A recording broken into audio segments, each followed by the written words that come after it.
दोस्तों, mission take classes में आप सभी का स्वागत। आज लेकर आए हैं सिंक्रोनस मोटर के 10 अति महत्वपूर्ण क्वेश्चन। आइए देखते हैं। क्वेश्चन नंबर फर्स्ट, तुल्यकालिक मोटर इसके लिए प्रयोग की जाती है। ऑप्शन नंबर 1, चाल को बढ़ाने में, वोल्टेज को बढ़ाने में, शक्ति गुणांक को बढ़ाने में, भार को बढ़ाने में। तो जो आपका आंसर सही है, यहाँ पे शक्ति को बढ़ाने में। शक्ति को बढ़ाने यानी कि पावर फैक्टर को बढ़ाने के लिए तुल्यकालिक मोटर यानी कि सिंक्रोनस मोटर यूज किया जाता है। क्वेश्चन नंबर 2,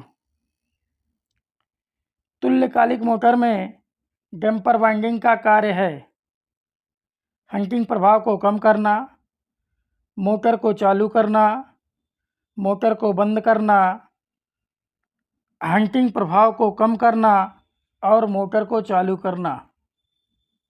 हंटिंग प्रभाव को कम करना और मोटर को चालू करना। ऑप्शन नंबर 4 यहाँ पे सही है, क्योंकि ये डंपर वाइंडिंग के माध्यम से सिंक्रोनस मोटर एज ए तुल्यकालिक मोटर को स्टार्ट भी किया जाता है, एक मेथड है। तो यहाँ पे हंटिंग प्रभाव को कम करना और मोटर को चालू करना। यही क्वेश्चन आया था 3 फेज इंडक्शन मोटर में, तो वहाँ पे था डंपर वाइंडिंग हंटिंग प्रभाव को दूर करता था। क्लियर। अब बात करते हैं क्वेश्चन नंबर 3, तुल्यकालिक मोटर संचालन के लिए डीसी आपूर्ति क्यों आवश्यक है। तुल्यकालिक मोटर संचालन में के डीसी आपूर्ति क्यों आवश्यक है। हानि को कम करने के लिए, मोटर को प्रारंभिक रूप से चालू करने के लिए, मोटर को चलाने से ओवरलोड होगा, मोटर को तुल्यकालिक गति से चलाने के लिए। ये है गति।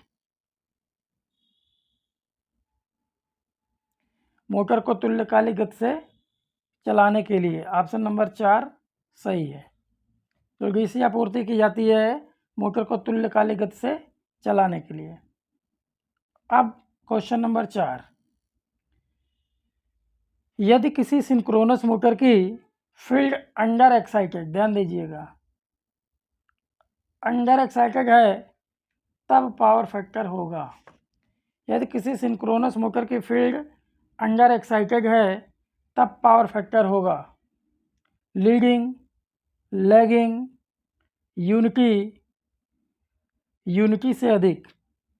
तो यहाँ पे अंडर एक्साइटेड कंडीशन में आपका होगा लैगिंग। क्या होगा? लैगिंग। यहाँ पे एक्साइटेशन 3 प्रकार के हैं। अब अगर बात करें ओवर एक्साइटेड के लिए लीडिंग होगा, ओवर एक्साइटेड क्या होगा? लीडिंग। और यूनिटी के लिए होगा नॉर्मल,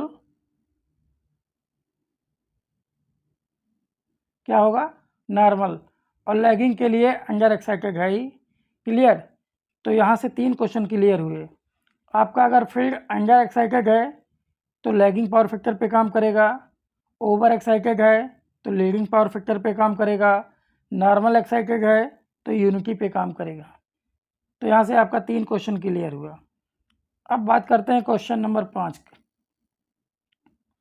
तुल्यकालिक मशीनों को डबल एक्साइटेड मशीन कहा जाता है। तुल्यकालिक मशीनों को डबल एक्साइटेड मशीन कहा जाता है क्योंकि इसे समान उत्तेजित करंट की तरह आवश्यकता है। दोनों एसी और डीसी आपूर्ति क्रमशः आर्मेचर और फील्ड से जुड़ी होनी चाहिए। इसमें स्टेटर पोल्स के 2 सेट होते हैं या अत्यधिक उत्तेजित नहीं हो सकती। तो यहाँ पे डबल एक्साइटेड मशीन कहने का मतलब है कि इसके रोटर और स्टेटर दोनों को सप्लाई देनी पड़ती है। यहाँ पे ऑप्शन नंबर 2 सही है, इसलिए इसे डबल एक्साइटेड मशीन कहा जाता है क्योंकि यहाँ पे एसी सप्लाई और डीसी सप्लाई दोनों की आवश्यकता होती है। क्लियर। अब बात करते हैं क्वेश्चन नंबर 6, सिंक्रोनस मोटर कार्य करती है केवल लीडिंग, केवल लैगिंग, केवल यूनिटी, लीडिंग, लैगिंग और यूनिटी सभी पर। तो यहाँ पे जो सही होगा वो होगा सभी पर। किस पर? सभी पर। मतलब सिंक्रोनस मोटर लीडिंग, लैगिंग और यूनिटी तीनों प्रकार के पावर फैक्टर पे काम करता है। अब हम देखते हैं, अगर लीडिंग है तो ओवर एक्साइटेड, ध्यान दीजिएगा। और लैगिंग है तो अंडर एक्साइटेड,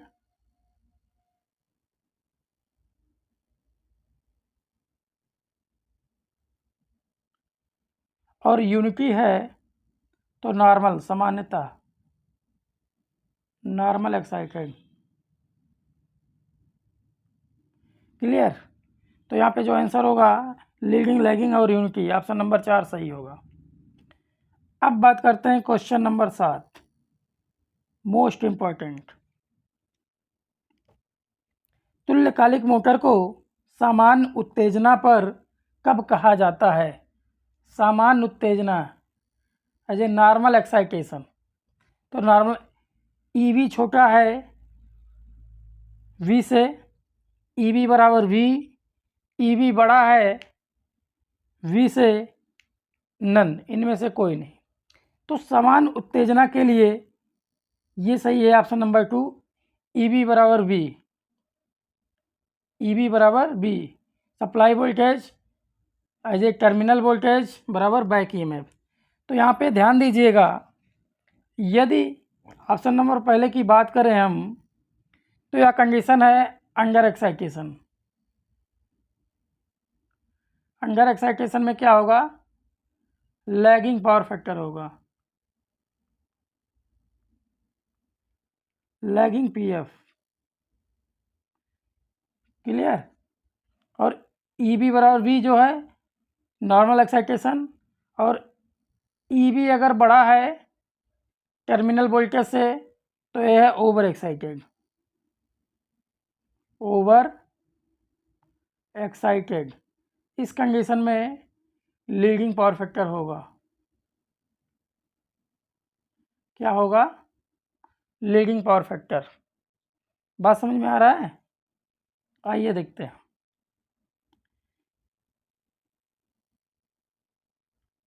यदि ईवी छोटा है टर्मिनल वोल्टेज से तो ये होगा लैगिंग, और ईवी बराबर वी है तो यूनिटी, और ईवी अगर बड़ा है वी से तो ये होगा लीडिंग। क्लियर? लैगिंग के कंडीशन में अंडर एक्साइटेशन, यूनिटी में नॉर्मल एक्साइटेशन, और लीडिंग में ओवर एक्साइटेशन। क्लियर? ये बहुत इंपॉर्टेंट है, इसलिए इसको ध्यान दीजिएगा। इस क्वेश्चन का आंसर है ईबी बराबर वी। अब हम बात करते हैं क्वेश्चन नंबर 8, ये भी इंपॉर्टेंट। वी वक्र कह रहा है, वी वक्र किसके किसके मध्य संबंध दर्शाता है? क्षेत्र धारा और शक्ति गुणांक, टर्मिनल वोल्टेज और लोड गुणांक, क्षेत्र धारा और आर्मेचर धारा, आर्मेचर धारा और आपूर्ति वोल्टेज। तो यहाँ पे जो ऑप्शन आपका सही है ये है क्षेत्र धारा और आर्मेचर धारा, यानी कि फील्ड करंट और आर्मेचर करंट। तो कुछ इस तरीके से वी कर्व बनता है, ध्यान दीजिएगा।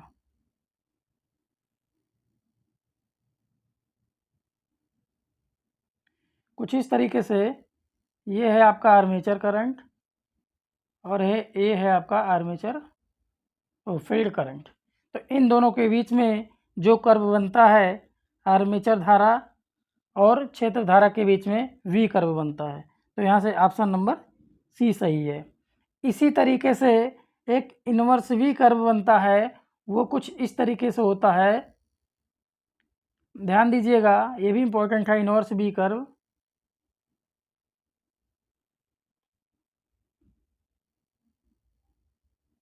कुछ इस तरीके से होता है, ये होता है आर्मेचर धारा और ये होता है पावर फैक्टर। तो ये इन्वर्स भी आइए आर्मेचर धारा और पावर फैक्टर के बीच में संबंध बताता है, जबकि V क्षेत्र धारा और आर्मेचर के बीच में संबंध बताता है। क्लियर?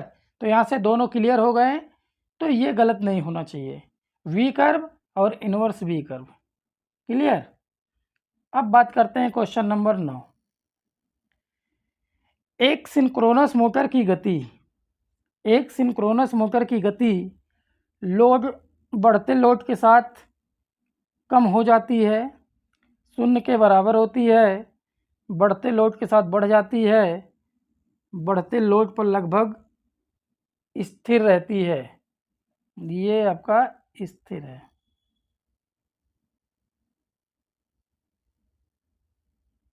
बढ़ते लोड पर लगभग स्थिर रहती है। तो यहाँ पे ऑप्शन नंबर 4 सही है, क्योंकि सिंक्रोनस मोटर की एक विशेषता है, ये कांस्टेंट स्पीड है। क्या है?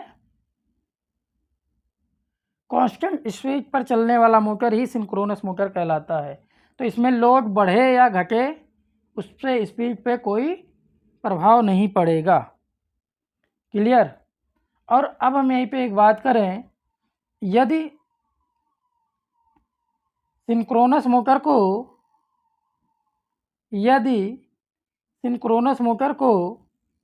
नो लोड ओवर एक्साइटेशन, क्या नो लोड और ओवर एक्साइटेशन के रूप में यूज किया जाए, तो ये नाम दिया जाएगा इसको सिंक्रोनस कंडेंसर। क्या नाम दिया जाएगा? सिंक्रोनस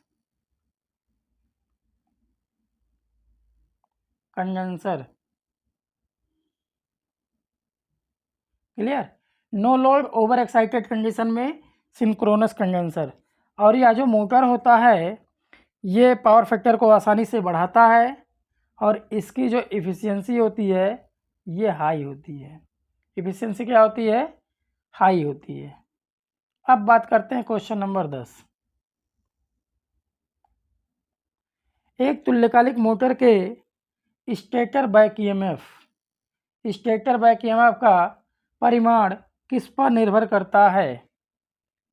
एसी और डीसी दोनों उत्तेजना, एसी उत्तेजना, केवल डीसी उत्तेजना, मोटर की गति। तो जो तुल्यकालिक मोटर के स्टेटर बैक ईएमएफ का परिमाण, जो बैक ईएमएफ है, यह डिपेंड करेगा केवल डीसी की उत्तेजना पर। क्या? केवल डीसी की उत्तेजना पे। तो इस तरीके से हम लोगों ने देखा सिंक्रोनस मोटर के बारे में 10 अति महत्वपूर्ण क्वेश्चन हैं। यहाँ से क्वेश्चन जरूर पुटअप होंगे। हैं दिखने में तो 10 क्वेश्चन, लेकिन ये काफ़ी क्वेश्चंस इसमें बन गए हैं। तो इस तरीके से अगर ये वीडियो अच्छा लगा हो तो चैनल को लाइक करें, शेयर करें, सब्सक्राइब करना ना भूलें। और साथ ही में हमारे व्हाट्सएप चैनल पे जुड़ना चाहते हैं तो डिस्क्रिप्शन बॉक्स में लिंक दे दिया जाएगा, इसको आसानी से आप जोड़ सकते हैं, जिससे आप PDF पा सकें। थैंक यू, धन्यवाद।